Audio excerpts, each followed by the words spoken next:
अब दावत सुखन दूंगा हमारे नामवर सहाफ़ी डस्का के मिर्ज़ा खालिद साहब को कि वो आज के इस प्रोग्राम के हवाले से मुख्तसर गुफ्तगू करें कि बच्चों की परफॉर्मेंस, स्कूल की कारकर्दगी। जनाब मिर्ज़ा खालिद साहब।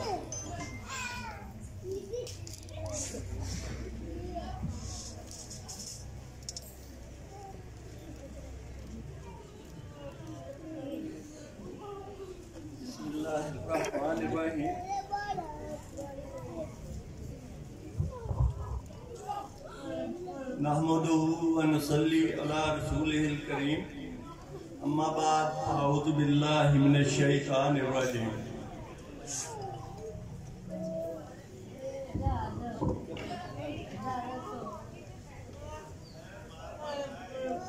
लाखों करोड़ों दुरूदो सलाम नबी रहमत सल्लल्लाहु अलैहि वसल्लम की ज़ाते बाबरकात पर कि जिनकी बदौलत हमें ईमान की नेमत अता हुई। आज का ये दिन नबी करीम सल्लल्लाहु अलैहि वसल्लम की विलादत के हवाले से मनाया जा रहा है, जिसमें माशाअल्लाह ये बच्चों ने इतनी अच्छी परफॉर्मेंस दी है और इन बच्चों पे जो असातिज़ा ने मेहनत की है वो हमारे सामने है। बच्चों ने बहुत अच्छी नातें पढ़ी हैं और स्पेशल बच्चे होने के बावजूद उन पे जो मेहनत की गई है वो काबिल रश्क है। मैं समझता हूँ कि इस हवाले से हमें इन बच्चों को एजुकेट करने की बहुत ज़रूरत है, ख़ास तौर पे घर पे।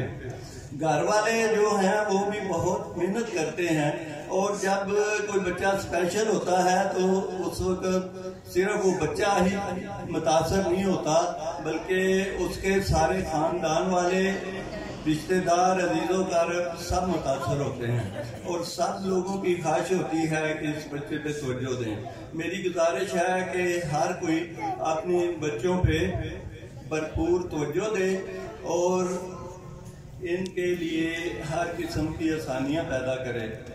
मैं इस हवाले से ये कहना चाहूँगा कि जो लोग हमारे मुआशरे में इन बच्चों को बेतवजही से देखते हैं या कमतर समझते हैं, ये उनके लिए एक बहुत ही बाइसे शर्म बात है और उन्हें चाहिए कि इनके लिए वो मोहब्बत और प्यार और उनकी सलाहियतों को नवाजने के लिए वो पहचाने। और आखिर में मैं ये गुजारिश करूँगा कि जो असहाब यहाँ पे तशरीफ़ फरमा हैं, इन लोगों ने सब ने बहुत तवज्जो से इस बाबरकत महफिल को ये अटेंड किया है। तो इसी सिलसिले में मैं भी मिर्ज़ा साहब से आज से जनाब उनका नंबर लेता हूँ और उनसे दोस्ती का हाथ बढ़ाता हूँ भरपूर तरीके से इंशाअल्लाह। ओके जी, अल्लाह हाफ़िज़।